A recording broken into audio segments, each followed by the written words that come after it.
दोस्तों, हम हर वर्ष गणेश चतुर्थी के दिन गणेश जी को अपने घर लाते हैं और बप्पा की 10 दिन बड़े धूमधाम से पूजा अर्चन सेवा करते हैं, उत्सव मनाते हैं।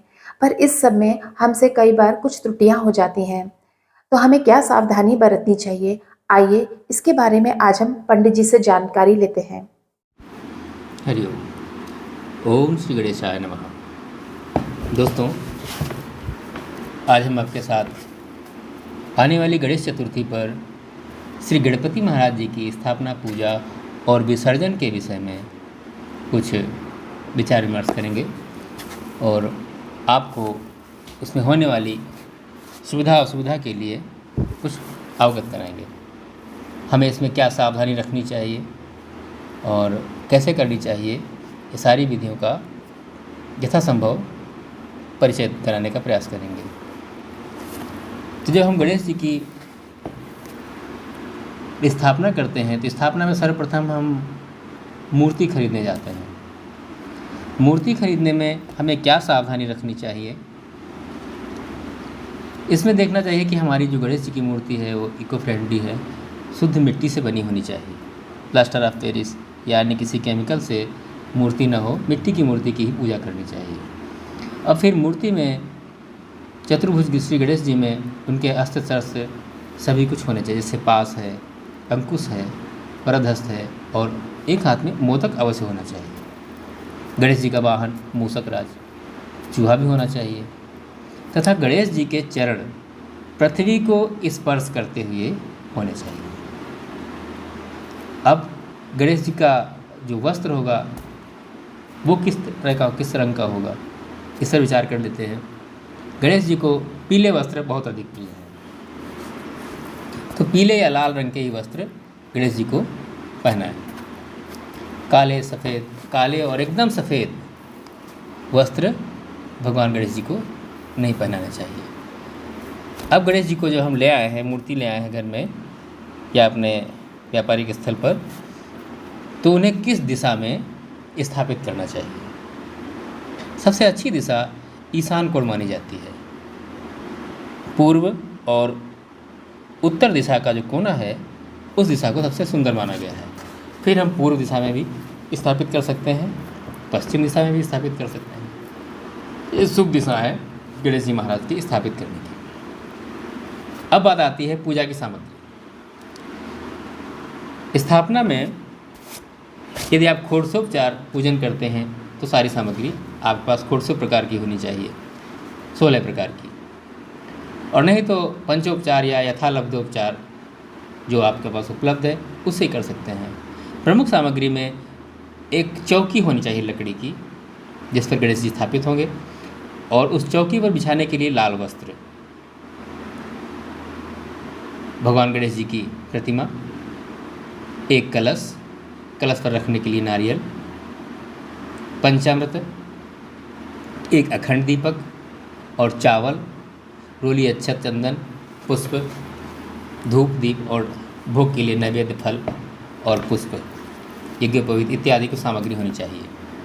अब इनको हम क्रम से आपको बता देते हैं कि षोडशोपचार पूजन का क्रम क्या है, और फिर अपने अनुसार जितना आप कर सकते हैं उतना करें। सर्वप्रथम एक लाल चौकी पर लाल वस्त्र बिछा करके उस पर चावल की एक ढेरी लगाते हैं। उस ढेरी पर गणेश जी को स्थापित करते हैं। फिर गणेश जी की दाहिनी तरफ एक और चावल की ढेरी लगाते हैं। उस चावल की ढेरी पर हम अखंड दीपक स्थापित करते हैं। गणेश जी की बाईं तरफ एक और चावल की ढेरी लगाते हैं। वहाँ पर हम कलश को स्थापित करेंगे। इन सब में सर्वप्रथम हम दीपक को स्थापित करते हैं, और दीपक स्थापित करने से पहले या किसी अन्य पूजा पाठ करने से पहले हम 3 बार आचमन और प्राणायाम, पवित्रीकरण इत्यादि करते हैं, संकल्प भी करते हैं। ये करने के पश्चात हम दीपक को प्रज्वलित करेंगे, दीपक का आचमन करेंगे, चंदन अक्षत चढ़ाएंगे, पुष्प चढ़ाएंगे और दीप भगवान से प्रार्थना करेंगे, हे दीप महाराज, हमारी पूजा में आप उपस्थित हो। जब तक हम पूजा करें आप हमें अपना सानिध्य दें और हमारी रक्षा करें, हमारी पूजा की सुरक्षा करें, या आप हमारे साक्षी रूप में महाराज विराजे यहाँ पर। ऐसा करने के पश्चात कलश भगवान की पूजा करते हैं और उसको स्थापित करते हैं। कलश में एक क्या करते हैं, कलश होता है धातु का, उस धातु के कलश में जल रखते हैं, जल में सुपारी और एक सिक्का, पुष्प और सुगंधी इत्यादि मिला करके उस कलश पर एक मौरी लपेट देते हैं तथा उस पर ओम स्वास्तिक बना देते हैं तथा 4 बिंदु हल्दी के लगा देते हैं। कलश को उस ढेरी पर रख करके दूसरी तरफ और उस पर आम्र के पल्लव रखते हैं, 5 या 7, 9, 11 जैसे उपलब्ध हों वैसे आम्र के पल्लव उस कलश में डाल देते हैं और उस पर एक नारियल मौली लपेट कर बीच में स्थापित कर देते हैं। फिर कलश की पंचोपचार पूजन कर लेते हैं, आचमन और धूप दीप भोग इत्यादि से। एक यज्ञोपवीत भी कलश पर चढ़ा देते हैं। वैसे ही कलश भगवान की पूजा करने के पश्चात अब प्रमुख रूप से हम भगवान गणेश जी का आवाहन करते हैं, आसन देते हैं और प्रतिष्ठा करते हैं। प्रतिष्ठा मंत्र से यदि करना चाहते हैं आप, और फिर चरण धोने के लिए उनकी हम गंगा जल या जो भी जल आपके पास उपलब्ध है उससे चरण धोते हैं। लेकिन ये ध्यान रखना है, हमारी मूर्ति मिट्टी की है और मूर्ति पर यदि जल अधिक गिरेगा तो मूर्ति का क्षरण होगा, मूर्ति का ह्रास होगा, अशुद्ध हो जाएगी। इसलिए जल स्पर्श करा करके किसी दूसरे पात्र में गिरा लेंगे, कम से कम जल मूर्ति पर गिरे। पाद के लिए जल देते हैं, फिर अर्घ्य के लिए हाथ में जल देते हैं, वो भी उसी पात्र में गिरा लेते हैं। आचमन के लिए जल मुख में देते हैं, उसको भी उसी पात्र में गिरा लेते हैं। और स्नान के लिए भी जल सिर के ऊपर से घुमा के उस कटोरी में गिरा देते हैं। अब स्नान के बाद दुग्ध स्नान से दूध का भी पात्र से निकाल करके दूसरे पात्र में गिरा देते हैं। भावना करते हैं कि हम भगवान गणेश जी को दुग्ध से स्नान करा रहे हैं। भावनात्मक रूप से दूध और दही से, फिर घी से और शहद से, शर्करा से और अंत में पंचामृत से। पंचामृत में दूध, दही, घी, शहद और शर्करा पाँचों मिले होते हैं। इन पाँचों से भी भगवान गणेश जी महाराज को स्नान कराते हैं।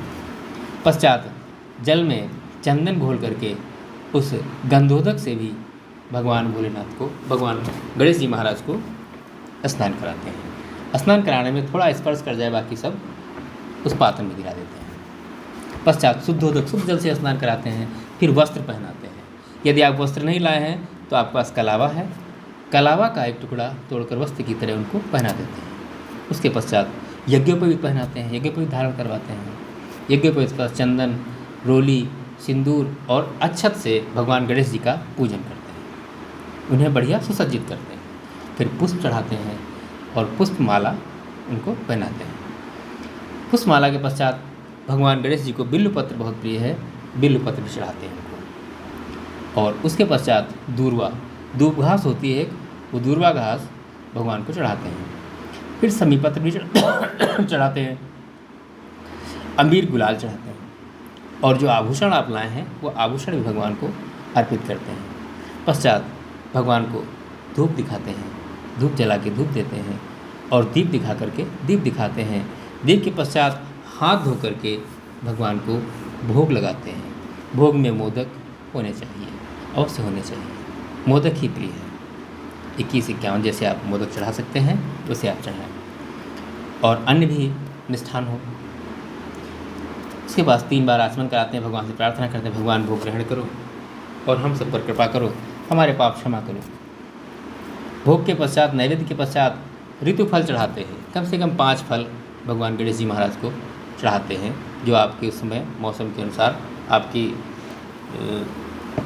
स्थान के अनुसार जो फल आपको उपलब्ध हो सके। वैसे केला प्रिय है भगवान गणेश जी को और कपित्थ, कैथे का फल, जामुन का फल, ये भगवान गणेश जी को बहुत प्रिय है। जो भी आपके पास उपलब्ध हो उसमें से 5 प्रकार के फल भगवान गणेश जी को चढ़ा दें, पहचान अर्पित कर दें। फल के पश्चात आचमन कराएं। आचमन के पश्चात भगवान को तांबूल और सुपारी, लौंग, इलायची ये दें मुख की सुगंधि के लिए और भगवान को दक्षिणा यथाशक्ति जो दक्षिणा हो वो आप अर्पित करें। दक्षिणा के पश्चात प्रदक्षिणा करें और भगवान की प्रधान आरती करें। प्रधान आरती बड़ी भव्य होनी चाहिए। ढोल, ताशा और मजीरा, झांझ इत्यादि से बड़ी सुंदर आरती होनी चाहिए, भाव समर्पित आरती होनी चाहिए। आरती के पश्चात पुष्पांजलि और भगवान से प्रार्थना करते हैं, प्रभु गणेश जी महाराज, गणों के अध्यक्ष, त्रैलोक्य के रक्षक महाराज, हमारी भगवान रक्षा करो। और भक्तों का भय हरने वाले भगवान गणेश जी महाराज, हमारे सारे भयों को दूर करो। इस तरह से गणेश की पूजा करते हैं और पूजा करके भगवान से प्रार्थना करते हैं विभिन्न प्रकार के स्तुतियों से, स्तोत्र से, चालीसा से, मंत्र से। जो आप मंत्र जप करना चाहते हैं मंत्र जप कर सकते हैं, स्तुति करना चाहते हैं, स्तोत्र पढ़ना चाहते हैं, स्तोत्र पढ़ सकते हैं, और जैसे भी आप प्रार्थना करना चाहें भगवान गणेश जी की प्रार्थना करते हैं। और ऐसे ही आने वाले आगे के 10 दिनों तक हम निरंतर उनकी पूजा भोग आरती करते हैं। ये करते हुए हमें 10 दिन हो जाते, 10वें दिन अनंत चतुर्दशी के दिन भगवान का हम विसर्जन करते हैं।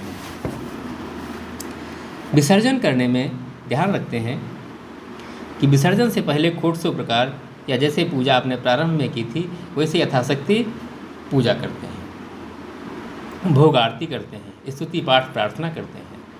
प्रार्थना के बाद थोड़े अक्षत लेकर भगवान पर छोड़ देते हैं, महाराज आप इतने दिन पधारे हमारे यहाँ, हम पर कृपा की, बड़ी कृपा हुई महाराज। अब आप अपने लोक को प्रस्थान करो और अपने लोक से हम पर कृपा बनाए रहो और पुनः जल्दी आइए महाराज, पुनः जल्दी आइए, शीघ्र आइए महाराज। ऐसी प्रार्थना बारंबार करनी चाहिए। और मूर्ति को उठाने से पहले ढोल नगाड़े और बड़ी धूमधाम से उत्सव पूर्वक मूर्ति को उठा करके ले जाना चाहिए विसर्जन स्थल की ओर। और विसर्जन करने में बड़ी ही सावधानी पूर्वक, सम्मान पूर्वक भगवान गणेश जी का विसर्जन करना चाहिए। ऐसे नहीं ऐसे जैसे तैसे फेंक दिया आपने जल में जा कर के, उन्हें सम्मानपूर्वक विसर्जन करना चाहिए। और आकर भगवान का प्रसाद खाना चाहिए, बांटना चाहिए और उत्सव मनाना चाहिए। एक बात और हम आपको बताना चाहेंगे, गणेश चतुर्थी पर क्या नहीं करना चाहिए। गणेश चतुर्थी पर चंद्रमा को नहीं देखना चाहिए, अशुभ माना जाता है। चंद्रमा को देखना अशुभ माना जाता है। ऐसी कथा आती है कि जब भगवान गणेश जी को गज का मस्तक लगाया गया था, मुख लगाया गया था, तो गणेश जी ने पूरी पृथ्वी की परिक्रमा की थी। परिक्रमा जब की थी तो सारे देवी देवताओं ने उनकी स्तुति और वंदना की थी। लेकिन चंद्रमा अपने अहंकार में, अपनी सुंदरता के अहंकार में डूबा था, वो दूर से ही हंस रहा था। गणेश जी को क्रोध आया उस पर, गणेश जी ने चंद्रमा को श्राप दे दिया, तू काला हो जा, अपनी सुंदरता खो बैठे। तब से चंद्रमा में काले धब्बे आ गए हैं और आज के दिन, गणेश चतुर्थी के दिन, वो धब्बे बहुत अधिक दिखाई देते हैं। और ये भी कहा कि जो तुझे देखेगा वो भी कलंकित होगा। और इसका प्रमाण भगवान श्री कृष्ण से मिलता है। श्री कृष्ण भगवान जी ने भाद्रपद की शुक्ल पक्ष की चतुर्थी का चाँद देखा था, उसका दर्शन किया था, तो उन्हें उसी वर्ष, उसी संवत में समयंतक मणि की चोरी का कलंक लग गया था। उनका जीवन उस कलंक से ग्रसित हो गया था। फिर श्री कृष्ण जी ने उस समयंतक मणि को ढूंढा, तब जाके उनका कलंक वो दूर हुआ। और यदि चांद कोई धोखे से अज्ञानतावश देख भी लेता है तो ऐसा कहा जाता है, श्रीमद् भागवत कथा में से जो समयंतक मणि की कथा है भगवान श्री कृष्ण जी की और रीछराज की जो कथा है उसका श्रवण करना चाहिए। समयंतक मणि की चोरी की कथा का श्रवण करना चाहिए तो वो दोष कम हो जाता है, ऐसा माना जाता है। हरि ओम हरि ओम हरि ओम।